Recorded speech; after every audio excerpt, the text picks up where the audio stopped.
अस्सलामुअलैकुम, क्या हाल है आप सब लोगों के। उम्मीद है कि सब बिल्कुल ठीक ठाक होंगे। तो आज मैं शेयर करने वाली हूँ मैंगो की एक रेसिपी। तो क्योंकि मैंगो का सीज़न चल रहा है तो मैंने सोचा क्यों ना कोई मैंगो की भी रेसिपी शेयर की जाए आप सबके साथ। तो मैंने यहाँ बनाया है मैंगो मूस केक, जो कि बहुत ही ईजी है, बहुत ही जल्दी बन जाने वाली रेसिपी है और बहुत ही सिंपल है, बहुत ही कम से कम इंग्रेडिएंट्स के साथ बनने वाली रेसिपी है। तो वीडियो को एंड तक वॉच कीजिएगा ताकि आप जान सकें कि ये मूस केक किस तरह से मैंने बनाया है। तो जल्दी से बढ़ते हैं इसकी रेसिपी की तरफ, इसके इंग्रेडिएंट्स की तरफ। तो मैंगो मूस केक बनाने के लिए जो चीज़ें हमें चाहिए उसमें सबसे पहले मैंने यहाँ पे ले लिया है एक बिस्किट का पैकेट।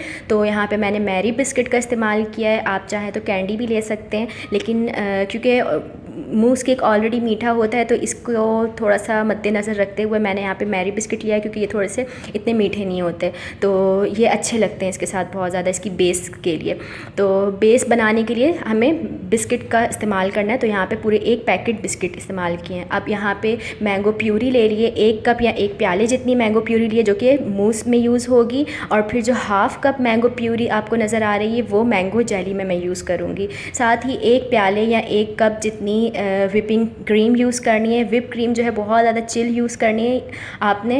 इसे अच्छे से ठंडा कर लीजिएगा फ्रिज में रख के, उसके बाद आप इसे बीट कीजिएगा। अच्छा, अब यहाँ पे जो ये दो पाउडर नज़र आ रही है एक ही पाउडर, लेकिन इन्हें मैंने दो जगह डिवाइड कर दिया। एक तरफ है 1 टेबल स्पून और एक तरफ है 1 टीस्पून। 1 टेबल स्पून जो है वो मैं मैंगो मूस में यूज़ करूँगी और 1 टीस्पून जो है वो मैं इसकी मैंगो जेली बनाऊँगी तो जब यूज़ करूँगी। और साथ ही यहाँ पे ले लिया है बटर।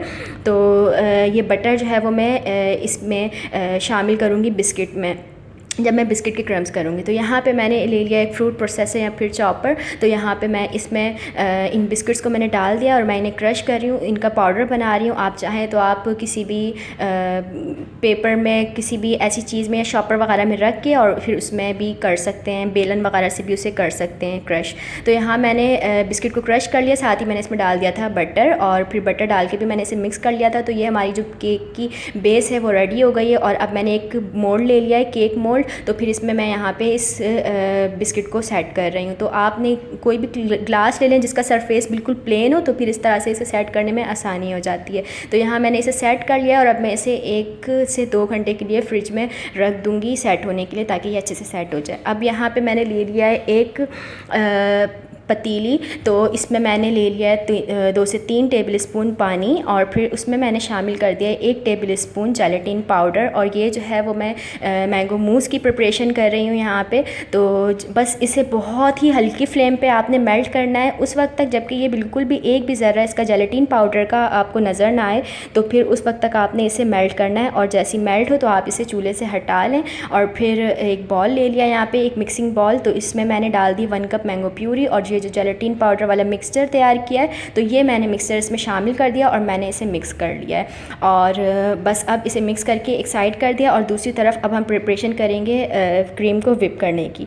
तो यहाँ पे एक स्टील का बॉल ले लिया है मैंने, या स्टील का बर्तन ले लें आप कुछ भी, जिसमें स्टील के बर्तन में आसानी से क्रीम जो है वो विप हो जाती है। अच्छा, क्रीम जो है वो अच्छे से चिल होनी चाहिए। मैंने बिल्कुल इसे फ्रीज़र में रख दिया था, जब भी बिल्कुल अच्छे से चिल हो गई। और इस पतीली को भी मैंने फ्रीज़र में रख दिया था थोड़ी देर के लिए, 5 से 10 मिनट के लिए। जब ये जैसी चिल हो गई अच्छे से पतीली भी और फिर क्रीम भी, तो फिर अब मैं इसे बीट करने लगी हूँ। तो ये ईज़िली बीट हो जाती है। और अगर आपके किचन का टेम्परेचर ज़रा ज़्यादा हो तो फिर आप ये काम क्रीम को विप करने वाले कमरे में करें, क्योंकि फिर वो इस तरह से क्रीम विप नहीं होती सही से अगर किचन में गर्माइश ज़्यादा हो तो यहाँ पे देखें जब इसका इस तरह से टेक्सचर हो जाएगा जैसे आपको वीडियो में नज़र आ रहा है, तो फिर इस स्टेज पे आपने ये जो मैंगो प्यूरी वाला मिक्सचर है, मैंगो प्यूरी और जेलेटिन वाला जो मिक्सचर है, ये इसमें आहिस्ते आहिस्ते शामिल कर देना है और स्पैचुला से फ़ोल्ड करते जाना है। तो यहाँ पर मैं इसे फ़ोल्ड करती जा रही हूँ। अच्छा, जेलेटिन जो है, जेलेटिन पाउडर, ये मैंने रोसमोर कंपनी का लिया है और ये बहुत ईज़िली आपको किसी भी सुपर स्टोर वगैरह में आसानी से मिल जाता है। 100 रुपीज़ के अंदर की इसकी कॉस्ट होती है और ये बिल्कुल ईज़िली आपको मिल जाता है किसी भी सुपर स्टोर में, किसी भी सुपर मार्केट में। तो इसके लिए परेशान नहीं होना, आप वहाँ पे जाके किसी से भी अगर आप कहेंगे कि जेलेटिन पाउडर आपको किस रॉ में मिलेगा तो वो आपको हेल्प कर देंगे, गाइड कर देंगे। तो आपको ये ईज़िली मिल जाता है जेलेटिन पाउडर। ठीक है, तो अब यहाँ पे सारा जो मिक्सचर है इसका वो इसमें मिक्स कर लिया है। तो यहाँ पे लास्टली मैं क्या कर रही हूँ कि मैंने बीटर से बस 1 सेकंड के लिए, 1 से 2 सेकंड के लिए बीटर चलाया ताकि जो जेली है वो कहीं पे रह ना जाए, अच्छे से मिक्स हो जाए क्रीम में। अब ये जो मोल्ड है, मोल्ड में जो मैंने बेस इसकी बनाई थी वो सेट होकर हो गई रेडी। तो अब मैं इसमें ये जो सारा बैटर है मैंगो मूस का, तो ये मैं इसमें ऐड कर रही हूँ और ऐड कर इसे शामिल कर देने के बाद इसमें इसको मैं अच्छी तरह से एक लेवल पे लाने की कोशिश कर रही हूँ। थोड़ी सी गंदगी हो रही है, हो जाती है इस काम में, लेकिन कोई बात नहीं, कोशिश कर ट्राई करते करते इंसान के हाथ में सफाई आ जाती है। तो यहाँ पे जो साइड्स पे लगा हुआ है अगर थोड़ा बहुत, तो आप उसे पेपर टॉवल से क्लीन कर लें। और फिर ये देखें अब ये सेट हो चुका है अच्छे से। और अब मैं इसे क्लिंग रैप से रैप करके रख दूँगी मैक्सिमम 4 to 5 आवर्स के लिए फ्रिज में। तो जब ये अच्छे से सेट हो जाएगा फिर इसके बाद इसमें हमने मैंगो जेली जो बनाएंगे हम वो ऐड कर देनी है। अब यहाँ पे मैंगो जेली की प्रिपरेशन कर रही हूँ मैं, जिसमें मैंने ले लिया 2 से 3 टेबल स्पून पानी और इसको पानी को बहुत हल्की फ्लेम पे मैंने रखा है चूल्हे पे। और फिर इसमें ऐड शामिल कर दिया है 1 टीस्पून जेलेटिन पाउडर। और सेम वही प्रोसेस है कि जेलेटिन पाउडर को उस टाइम तक इसमें मिक्स करना है जब तक कि अच्छे से डिज़ोल्व ना हो जाए, इसमें कोई भी ज़र्रा बाकी ना रहे। तो जैसे डिज़ोल्व होगा तो इसमें शामिल कर देनी है मैंगो प्यूरी। ये हाफ़ कप मैंगो प्यूरी है जो कि मैंने मैंगो जेली के लिए इस्तेमाल करनी थी। तो यहाँ पे जो जेली मैंगो जेली है वो बन के बिल्कुल रेडी है। आप चाहें तो शुगर भी ऐड कर सकते हैं इसमें, लेकिन क्योंकि मुझे लगा कि ज़्यादा मीठा ना जाए इसलिए मैंने यहाँ पे शुगर का इस्तेमाल नहीं किया मैंगो जेली बनाने में। तो ये अब जो है तैयार हो गई है हमारा मैंगो मूस केक जो है वो 4 to 5 आवर्स के बाद जो है वो बिल्कुल रेडी हो गया। तो अब इस स्टेज पे मैंने इसमें मैंगो जेली डाल दिया और इसे अच्छी तरह से एक लेवल पे ले आएँ, आप इसे सेट कर लें और फिर इसे अगेन क्लिंग रैप से रैप करके ओवरनाइट के लिए फ़्रिज में रख दें। और जब ये ओवरनाइट फ्रिज में रहेगा तो फिर ये उसके बाद अच्छे से सेट हो जाएगा। इसे रात भर लाजमी रखना होता है। तो अब यहाँ पर ये जो है हमारा मूस केक बन के बिल्कुल रेडी। तो मैं साइड्स में इसकी नाइफ़ लगा रही हूँ ताकि ये पैन से लगा ना रहे। जब मैं इसे खोलूँ इस पैन को तो ये ईज़िली जो है वो निकल आए, शेप में ख़राब ना हो। तो ये एहतियातन किया मैंने ऐसा। अब यहाँ पे मैंने एक ग्लास ले लिया, ग्लास के ऊपर रख लिया अपना ये मोल्ड और अब मैं इसे साइड से खोलूँगी और इसे खोल के और इसे नीचे की जानिब मैं रख दूँगी।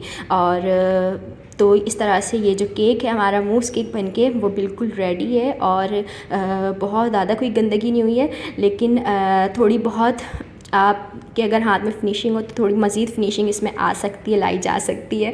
तो उम्मीद है कि रेसिपी बहुत पसंद आई होगी आपको। तो ये इस तरह से एक मैंगो मूस केक जो है वो बनके बिल्कुल रेडी। और इसे ठंडा ठंडा ही मतलब कि आप सर्व करें और इसे खाएं, ये चिल ही मज़े का लगता है, अच्छे से ठंडा कर लें इसे। तो यहाँ पे अब मैं मैंगो मूस केक का एक स्लाइस निकाल के दिखाने वाली हूँ और ये बहुत मज़े का, बहुत ज़बरदस्त बना था, यकीन करें और ज़रूर बनाएँ। अभी मैंगो का सीज़न है, बहुत अच्छा बन जाता है ये केक। तो नॉर्मल केक से, आइस केक से थोड़ा डिफरेंट होता है लेकिन बहुत मज़े का होता है। तो उम्मीद है कि रेसिपी आपको बहुत ज़्यादा पसंद आई होगी और आप इसे ज़रूर ट्राई करेंगे। और जब आप ट्राई करें तो मुझे ज़रूर बताइएगा। तो इंशाल्लाह हाज़िर होंगी फिर किसी अच्छी सी न्यू रेसिपी के साथ। तब तक के लिए मुझे दे इजाज़त। अल्लाह हाफ़िज़।